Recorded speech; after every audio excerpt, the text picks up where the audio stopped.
I'm James, and I'm a research software engineer at Eawag.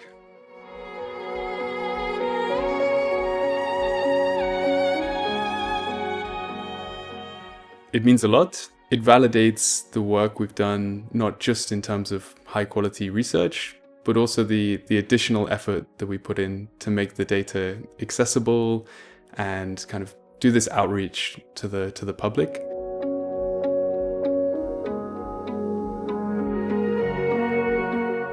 Yeah, so Alplakes is a platform for monitoring lakes across the European Alpine region. We combine many different data sources from field data, models, and remote sensing data to try and provide the most comprehensive information about the lake that we can. So these models are typically hydrodynamic models of the lakes. This just means that we predict the physics of the lake. This is the temperature, the currents, and it means that we can get a continuous time series of temperature over a longer period. The remote sensing data is particularly beneficial when we start looking at water quality. Every time the satellites pass over, we can get a snapshot into the quality of the lake, and this is really helpful for lake managers in assessing how they can better protect the lakes.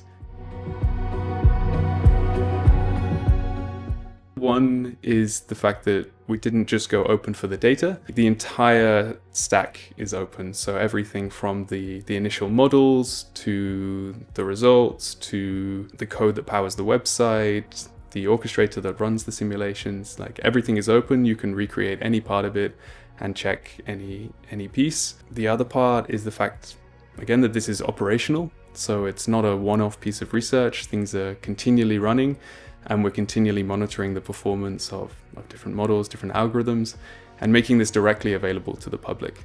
So we often get interaction with the public saying, why is the performance dropped here? Or this doesn't seem realistic. So rather than us needing to check everything, we also have this to and fro with the community around what looks good.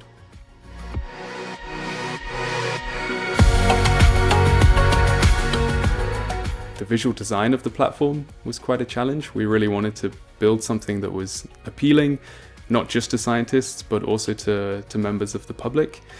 And that is not our background at all. So I think there was a lot of backwards and forwards and iteration to try and find a structure that would really appeal to all of our different stakeholders. From a technical point of view, these models, these remote sensing pipelines, they're often built for one specific project or one specific purpose.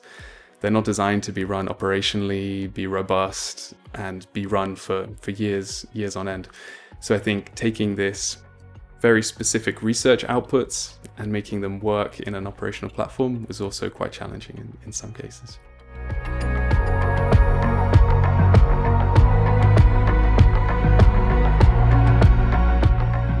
In order to protect lakes, we need to monitor them. We need to know what's going on. And I think it's always easier to have change in society when you have an engaged and informed public. If it's just limited to scientists and it's scientists pressuring the government to potentially make different policy changes, it's very different if the populace is also informed. And we can also bring the population in, not just through the science, but also through what they like to do for their leisure. Like we see huge spikes in traffic over the summer as people use the platform to find out how warm the water is where they want to go swimming or fishing or sailing. And so it's really nice to mix these benefits for a resource that is used in many ways.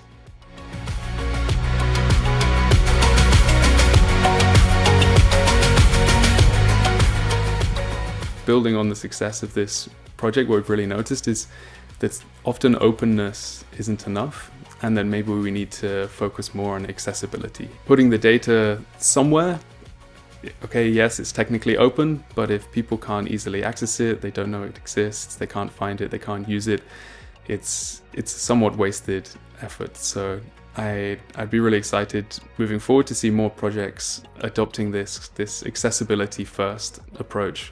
You mentioned AI. I think it's more possible now than ever that scientists and research software engineers can make their work more accessible, because AI can help with a lot of the skill sets which often needed a huge team for. If it's UI, UX design, if it's building websites, this is now much more achievable for small teams than it was in the past on limited budgets. This movement in open science is really helping people collaborate across silos. I think science is accused often of really working on very specific topics and not sharing and not collaborating.